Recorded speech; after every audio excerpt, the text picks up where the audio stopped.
Hey ladies and gentlemen, welcome back to the channel. As always, it is Nick here, back for your daily crypto news and analysis. And today we're going to be talking about Hedera and Hbar. So with that being said, I hope that you are all having a beautiful day or a beautiful night wherever you guys are out there in the world. So recently I saw a post come up on my timeline by Greg Lunt X, which incredible individual around the space. If you know Greg, you probably already know him about from the Q&T content that he posts. But outside of Q&T, he's also an incredible individual around just online content creation and really kind of making money through the internet. So if you guys don't follow him already, I highly suggest you guys do. But regarding this post, it really kind of resonated with me because there's a big misconception happening around crypto right now where everyone's like, why would I even invest into Hbar? Why would I even invest in XRP? Why would I invest in any of these projects when I can go out and invest into Pepe this, Pepe that, Dogcoin this? Like, there's been so much nonsense pushed around the space for far too long when it comes to content creation and even influencers.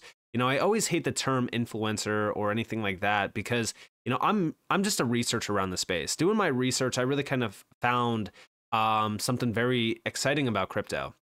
You know, initially everyone gets into crypto through something. It could be, oh, look at all of these people getting rich off of crypto, which is a big, you know, mirror, if you will. It's a smoke and mirror because a lot of these people are not actually getting rich off of crypto. Most of the people that you see driving Lamborghinis around the space are influencers, and I wouldn't even call them influencers because a lot of them are just scam artists. This post here from Greg really kind of dives deep into that. So we have crypto is now split in two. On one hand, Bitcoin has penetrated Wall Street and is being recognized as its own asset class. And see, this is the thing, right? Like, when you initially get into crypto, you kind of, you know, fail a few times. You're always going to have those failures that you look back on, and it could either, one, stop you from achieving success, or two, you can learn from those mistakes, from those failures, and you could realize what you did wrong, fix those things that you did wrong, and become extremely successful through that. I got into crypto initially in the early days gambling with CSGO skins. It was cases and skins. A lot of the websites to actually buy the cases and keys, they were accepting crypto. And at the time, I was also getting paid through crypto for design work and stuff like that, that I was a freelancer for. And I got into the game gambling with crypto. Never thought anything of it. Spent about 3-4 years of just doing that with crypto. And then I started doing my research and I started to find out more about the space. And over time, you kind of see what's really happening and you come to the realization that this is the future, right? Like, this is the future in terms of technology. We have quality projects that are collaborating with major institutions. Trillions of dollars will flood into real-world Web3 use cases this year. Meanwhile, there's a meme coin bubble underway that feels wildly unsettling. At the peak of 2021 cycle, there were 15,000 tokens listed on CoinMarketCap. Today, there are 2.4 million. 95% of these tokens are worthless by definition, yet some are absorbing billions in value, seemingly overnight. NPCs are being brainwashed in droves, thinking they can make millions by betting on cat coins, while scammers and influencers take them to the cleaners every single day. And I'm going to say this right now. As an influencer in this space, which I just really hate that term, content creator, whatever the case may be, it doesn't matter, right?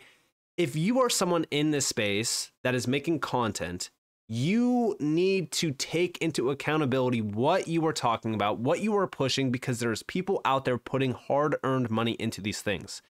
If I ever talk about a meme coin, if I ever talk about a project that has no value, I straight up tell you guys, like, this is something that has no value tied to it. There's no utility behind it. If it catches on, this could be great. If it doesn't, then it's probably going to die and be a rug pull. But a lot of these content creators are getting paid by these projects to just promote and promote and promote and promote, and they don't care they're getting paid. At the end of the day, that's all they're using their audience for, is to just get paid. But we look at projects like Salana, right? We have Salana is not a blockchain. It's a permissionless casino. I also look at, even when we look at Ethereum, the main thing that caused Ethereum to be so big back in 2021 was just NFT craze. Then you also had meme coins. We have, so while Bitcoiners slowly stack and patiently wait for the halving, degenerates have gambled themselves into a dangerous state of euphoria. Markets can stay irrational for a while, but I have a hard time seeing this meme coin liquidity lasting the rest of this year. Maybe I'm wrong, and I'm not saying you can't make any money on garbage tokens and pretty pictures. I'm just saying the chances are high that you probably won't.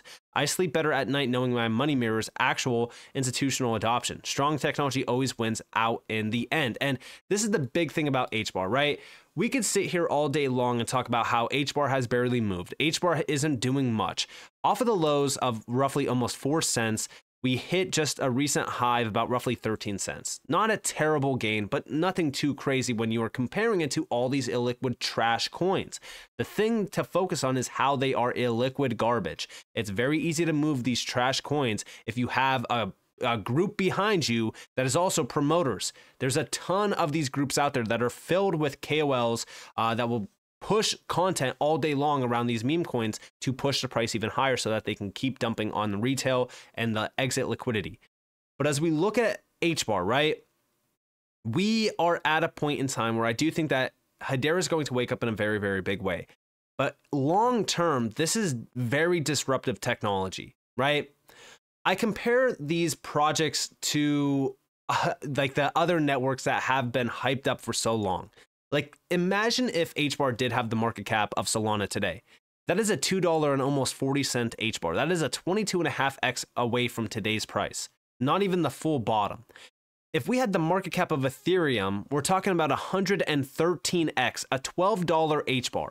And we're not going off a fully diluted market cap or anything like that, because obviously the price would be a little bit different. But what's crazy to me is that this will eventually happen. If things go the way we plan, if these enterprises really launch these projects, if we start to see mass adoption of this technology, and if utility does start to matter once regulations are in place, I don't see how Hbar isn't worth these prices in the long term. And again, the key thing to focus on is we don't know when this is going to happen. So you want to make sure that who cares about technology in the short term? Take your profits, get paid, pay yourselves, hold a moon bag just in case anything happens crazy, but make sure that you are paying yourselves and taking profits. Don't get caught hodling your bag back down to the starting point, or even worse, at a negative starting point. But when we look at some of these market caps for these projects like Salana, right? $90 billion in value.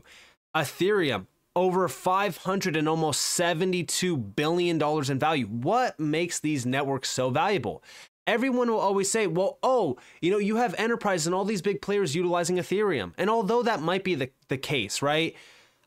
When we really look at Ethereum, it's basically useless for scalable transactions. It's not purpose-built for scalable transactions. It's not built for these major high throughput projects. When we look at Salana, just like Greg is saying, like when we look at Salana, this is just a glorified permissionless casino. That's all it is. People making these massive bets on meme coins all day long. What's crazy about this is I put out a post talking a little bit about these projects. First off, talking about Ethereum, I said Hadera won't be as big as Ethereum. It will be bigger. From 2021 up to just recently, projects have been fleeing Ethereum for cheaper chains. Hedera has been one of them. Polygon is another network where projects have started migrating to Hedera from. Slowly, then all at once. And even when we look at Salana, we also started to see a lot of projects coming over from Salana also to Hedera. Again, I'm not here to say, hey, you should only hold Hbar, only Hbar, only Hbar. Hbar is the best thing ever. No, I'm not. But I do think that as we really look at the future, when we look at the entire space right now, there's a lot of things that just don't make sense on the valuations of some of these insane projects. I mean, today's market cap of Salana is over $80 billion. Today's market cap of Dogecoin is over $28 billion. And if we go and actually look at meme coins right now, there's over $62 billion tied up in all these illiquid trash coins. There's a lot of projects out there that just don't deserve the money that they have, but it keeps bringing in the retail crowd because they are getting blinded by the idea of getting rich overnight by these meme coins. 99% of the time, they are getting rug pulled. And even when it comes to Salana, the thing is that it's not so much the idea that, oh, they're getting adopted because of meme coins and gambling. I don't care about that. Look at the actual fundamentals behind it. Are the transfers successful? No. Look at this. Failed, failed, failed. Like, these are massive failed transactions. I said, so this is what transacting on the 5th largest crypto project with over $79 billion in market cap is like.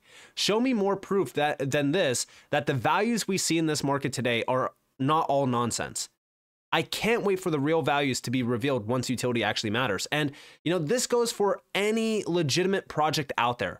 When we look at what's going on here, a lot of the prices that we see in today's market, a lot of the market caps that are put on these projects, it's all speculated values. It's all nonsense. It's all hyped up. VCs, you know, pushing so much money behind them as well. Salana is a VC-backed project. It's the only reason why Salana has been so big, especially even going back to 2020 and into 2021.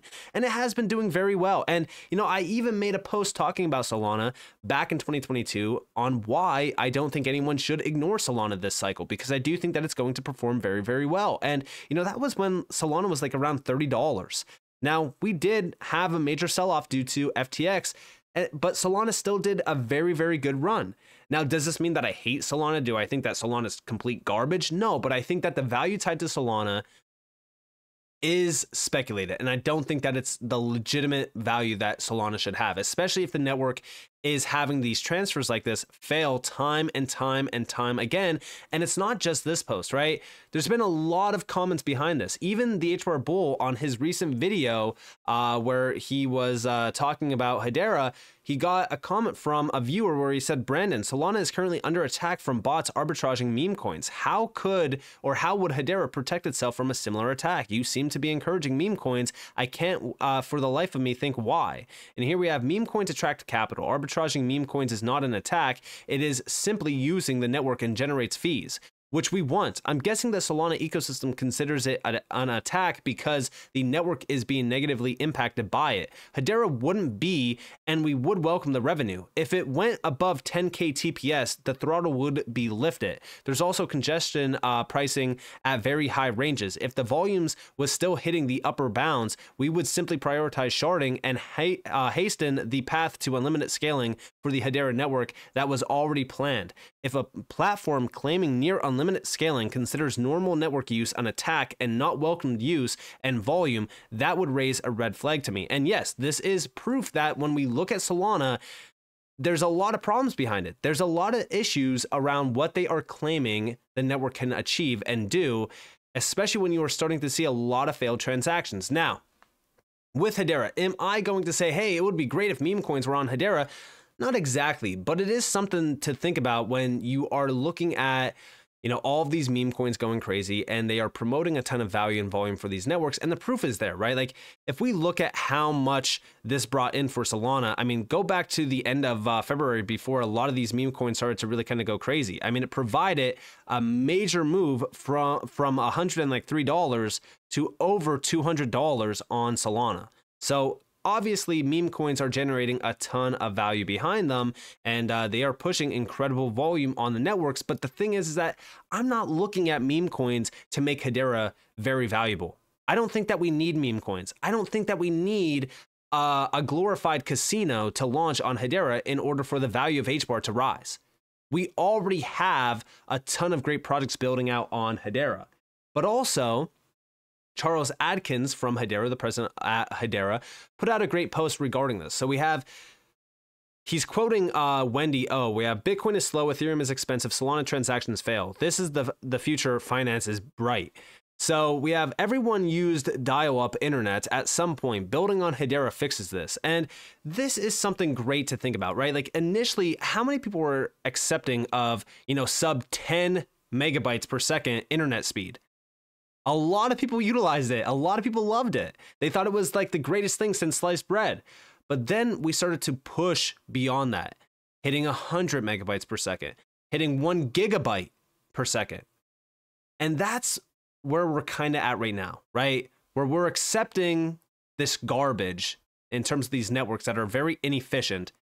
And we're accepting of it right now at a time where we do have very, very efficient technology in the space.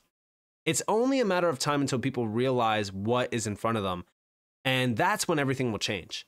And when we are talking about regulations and we're talking about that next wave of adoption for crypto, guys, Hedera is at the forefront of compliance and regulations. Over here, we have Financial Literacy Month. In the 21st century, financial education should be considered incomplete if digital assets are omitted from initiatives, grants, and also syllabi. The BlockFound executive director shares her thoughts on the need to consider Web3 and digital assets when addressing financial illiteracy in the modern age and what's being done in Washington, D.C. to advance that goal. Stay tuned for more on Hedera's educational Web3 briefing series focusing on responsible innovation on Capitol Hill taking place later this month. And this is something that every single project should be doing, educating the masses, because there's so much, you know, there's so much misconception and misinformation out there around digital assets, crypto, the technology, and it's something that's really kind of holding this space back, if I'm being completely honest. I mean, if you really think about how crazy this space could be, all it really takes is the right education, the right acknowledgement of the technology, and the right use of the technology to really be in the point where mass adoption takes place. But with that being said, I hope that you guys enjoyed this video. If you guys did, definitely leave a like, subscribe, turn notifications on if you guys want more free content. You guys are more than welcome to follow me on Twitter and join the free Discord in the description below. And with that being said, guys, it's been Nick. Thanks for watching. Peace out.